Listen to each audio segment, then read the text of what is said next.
All right, we're back at it again this morning. Beautiful morning here at the fish farm. Because of that, I'll show you the fresh water that comes into the Leany pond in a minute, but that's completely clear where every other lake is frozen solid. As you can see, I'm moving these. These are the old telegraph poles that were used for multiple jobs around this fish farm when they built it. I've just picked them up from over there on the dam, back on the main top lake dam wall, and these are what I'm actually going to put on the dumper and take round and form the edge to stop that river flooding in that I showed you the other day. So I'm just going to put some stone down and put these on so I can put strops on them and lift them up a bit easier. Timbers. All right, let's go and get that done. All right, so I don't know if you can see that. Can you see that? Look at that. That is a spring. Absolutely fantastic. Comes straight up into this little pond, which is the Leany pond. Obviously everything else is frozen solid, but because that's getting water coming out of the ground, it's staying at a constant temp.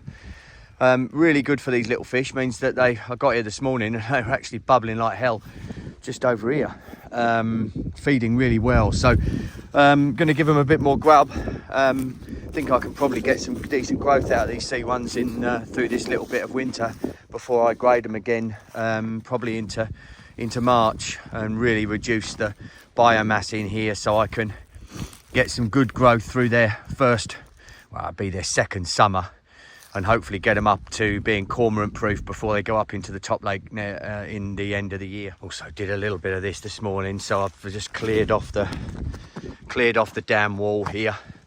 I'll get round there in the machine and bring all that up, and all that old it's all fern and bramble and stuff. So I'm going to try and keep this clear this year, get some seed on it. Makes it a lot easier to move around the place without that there. So I'll clear all that up as soon as that ground on the other end of the Leany pond is dry enough for me to track the big machine without making a mess, and burn that lot off.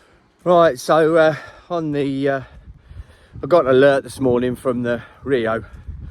The camera situated on the top lake here, but it's pointed sort of across this whole area below me, and it went off. It triggered by a poxy heron that's waded in and was obviously feeding on my C1s. And although I put extras in there knowing there could be some predation, I've probably not helped matters because I'm going to be doing this draining down in the next couple of weeks from the top lake through that bottom lake or through that middle lake.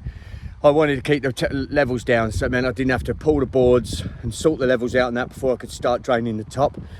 But that's meant that the margins are shallower, and it's meant that the heron's been able to get in there. So I'm going to actually bring the levels back up on that lake for as long as it takes. I should have done it in the first place, bloody epic fail.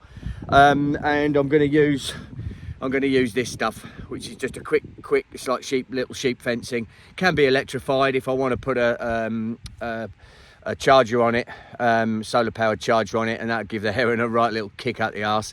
But I'm going to put that round where it's been wading in, and hopefully that will alleviate the problems until the water level comes up and it'll be too deep for it to wade. Anyway, next job. All right, so I've put the sleeve on and I can just drop that in, and Bob's your uncle. You know, this gives us the ability then just to bring the water level up in here, super easy.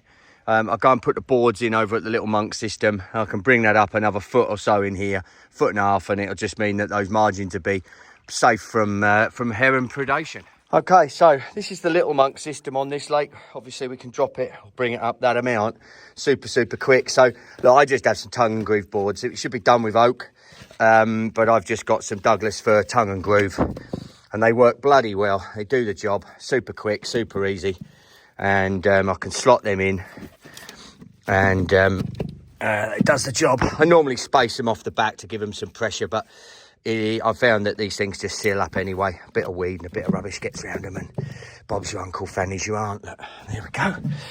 Okay, boards are in. That comes up pretty quick here, so it's not too bad.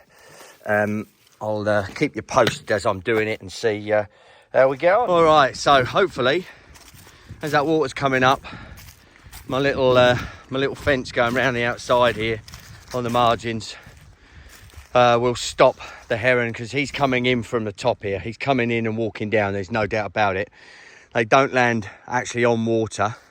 They may land out on some of these rocks. I've seen them out there. So the next step is I've got another nearly 1.5 kilometres of tape.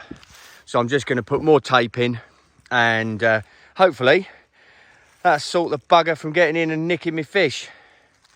All right, well, let's see how we go. All right, mission accomplished. And if you look over there, look, Moby Dick was not festooned as much as that lake is now. The funny thing is with this small one, the cormorants aren't an issue. I think the smaller water really stresses them out. They don't feel they've got enough runway to fly or take off. And the ones that I've seen land and go onto the top lake seem to not want to do it on that lake, which is a Brucey bonus, because obviously these are the fish that are more, well, less predator proof than the sort of C2s and a few C3s up in the top lake.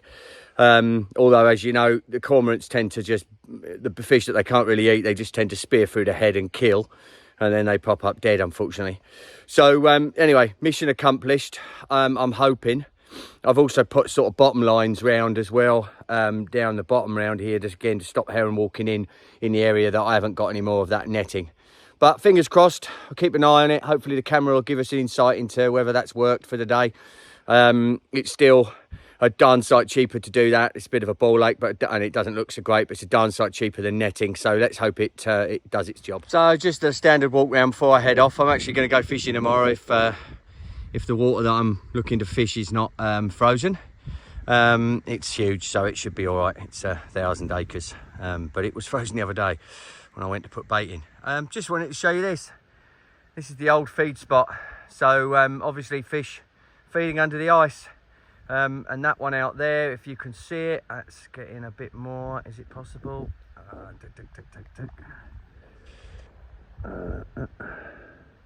You can just see them. So feed spots, it's quite incredible, really. You know, these fish just love it, absolutely bloody love it. And you know, it's incredible to know that even though water temperatures obviously are going to be a bit more stable under the ice, but they're feeding, which is fantastic news. Keeping them nice and healthy. All right, time to bugger off. Go and put some feed in into the water that I'm fishing tomorrow, and obviously crack open a little Grimbergen. I need to get sponsored by these. I drink enough of it, it could save me a bloody fortune. Yeah.